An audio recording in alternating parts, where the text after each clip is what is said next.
Ayan.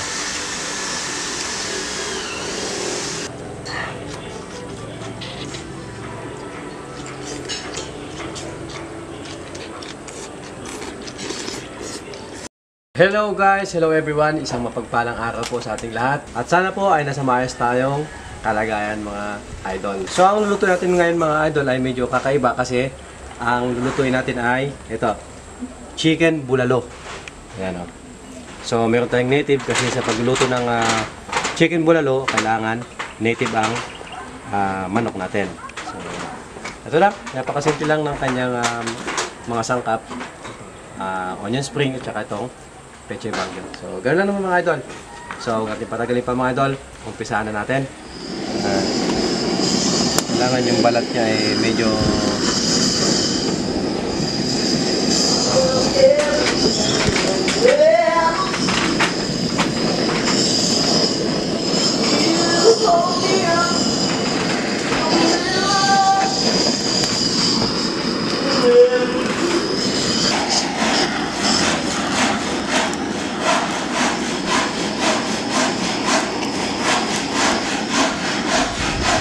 pansin nyo, hindi siya gano'ng nagmamatika kasi native siya mga idol eh.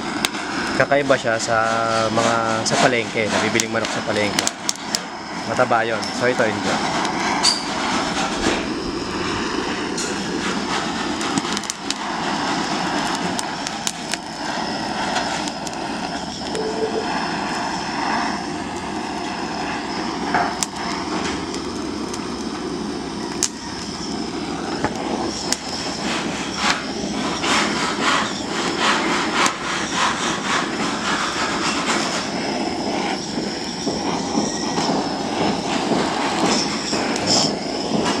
Amoy pa lang niya mga idol, ayun. Yung amoy niya nakakabango na agad eh. Yan. So ganito lang to mga idol, yan oh. So, diba nakita nyo? Yan. So pwede na siyang ibulalo. Yan. So pwede natin tanggalan ng kanyang laman loob.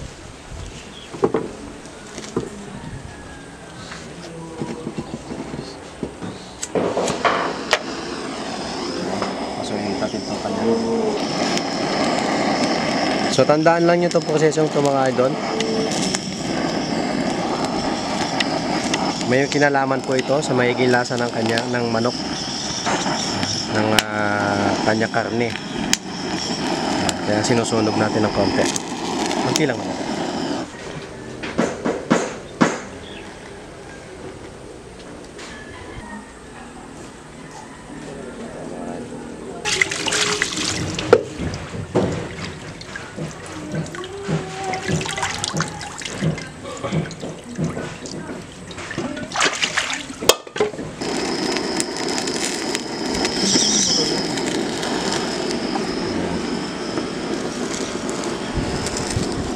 Ganito po mga idol proseso ng chicken bulalo. Sinusunog talaga yan.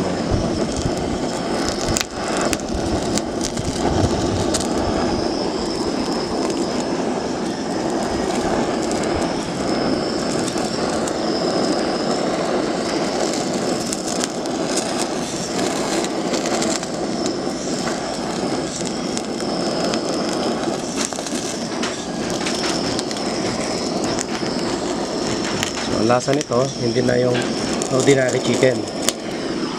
May kakaibang lasa na ito. Kasi nasunog yung kanyang mga laman, balat.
Eto mga idol, hindi na natin ito igigisa o kaya isasangkot siya kasi bulalo process ka tayo kaya sinunog ko na siya. Yan.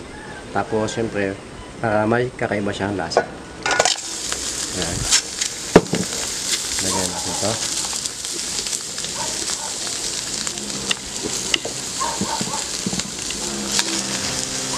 Tapos sabaw. Yan mga idol ha. Yan. Hindi na siya ginisa. Diretso na yan. Palambutin na natin siya. So ano lang din yan, kung paano malutuin yung bulalo, ganun lang din yan. So mga idol, lagyan natin ng MSG.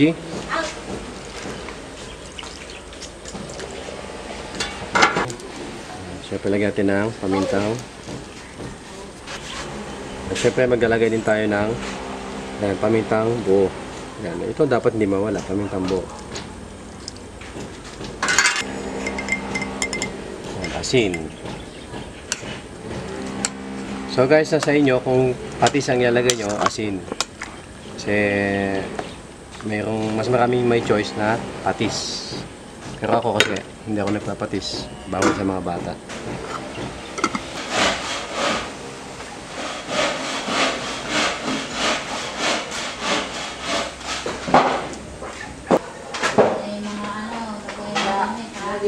Handa na natin itong onion spring.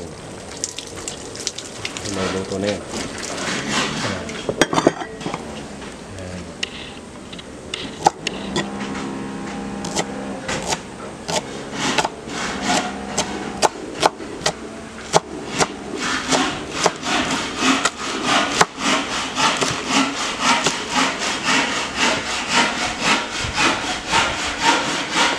Ayan, kaya ba yan?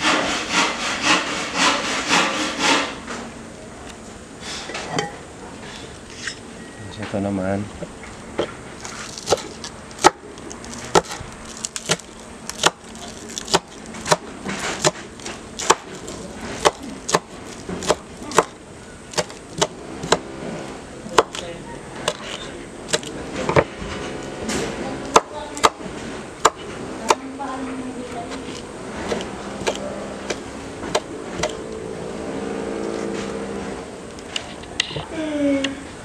dito yan.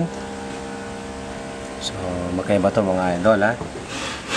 Ito nilalagay ito doon habang niluluto at ito naman pagluto na.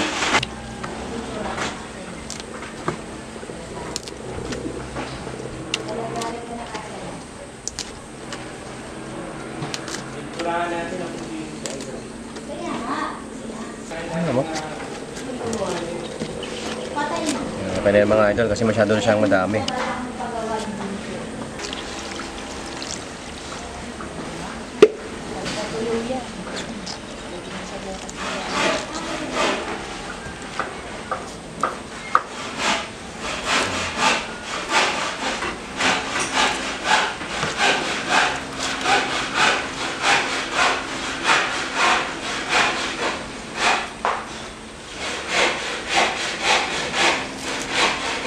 Sayang kasi itong mga idol kung katapon mo ito eh.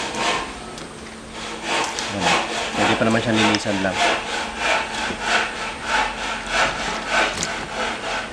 Yung iba kasi tinatapon na to.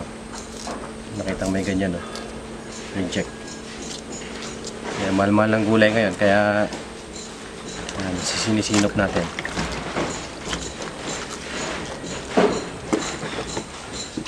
Ilagay natin to. Siyempre ito. Yan. Kaya iba yung pagkaka-chop niya kanina.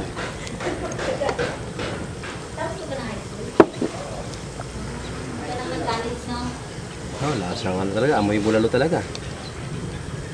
Yan. So, ano to? 50 seconds. Takpan.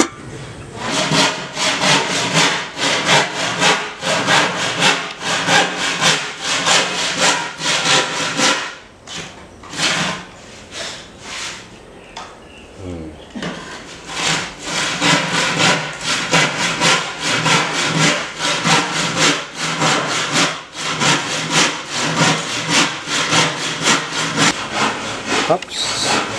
Yan na. Ito na ito. Maglalagay lang tayo ng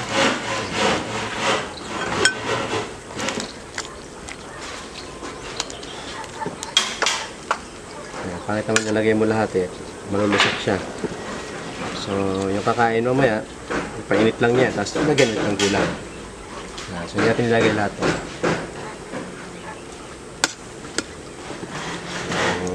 Bulong-bulong mo ito. Woo! Sarap. Woo! Yan. Yan o.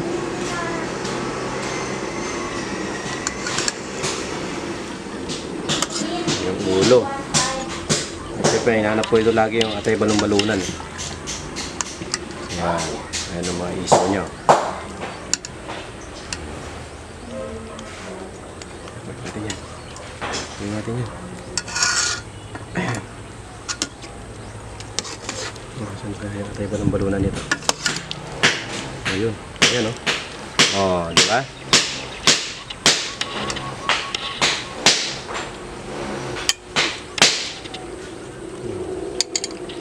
Sa ilalim yung kanyang kuwan. Onion spring. So yan mga idol, ready na. At siyempre alam nyo naman na kapag tayo nagluto, tayo rin ang kumakain. Ito mga idol, una ta. Yan o.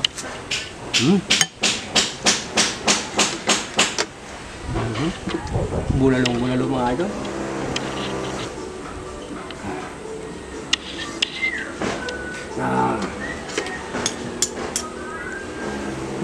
Sobra. Suwabe.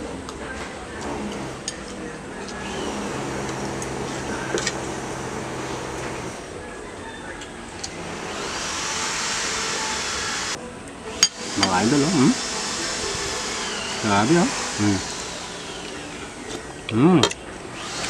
Ayan.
Ayan, oh. Ano? Ang ulo.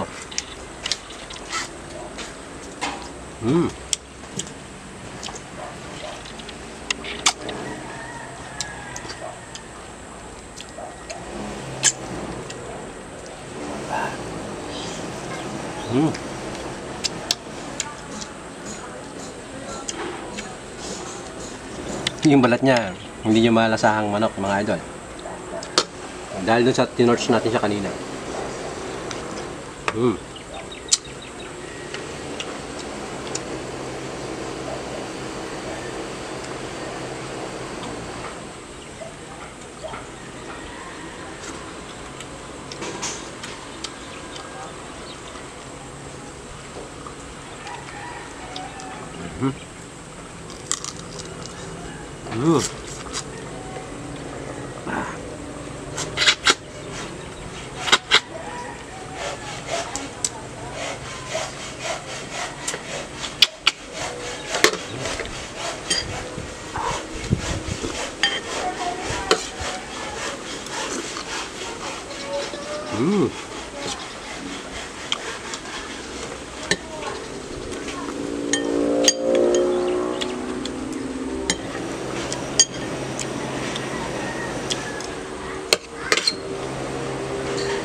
idol.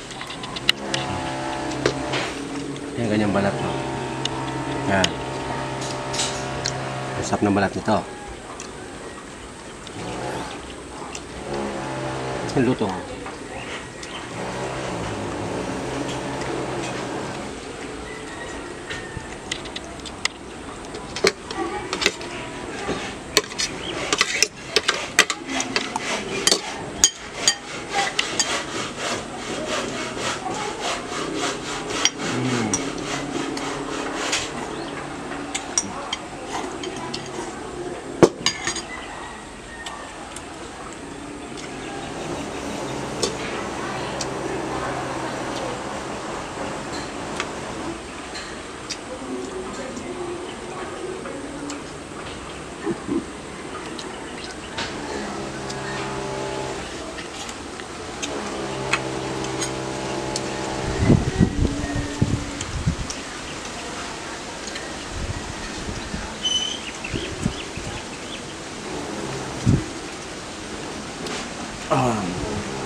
Thank you so much for watching, guys. Sana po may natutunan kayo sa video natin ito. Guys, thank you so much sa mga bago pala niya. Sana po huwag nyo kalimutang subscribe ang ating video, mga idol, ang ating channel. Thank you.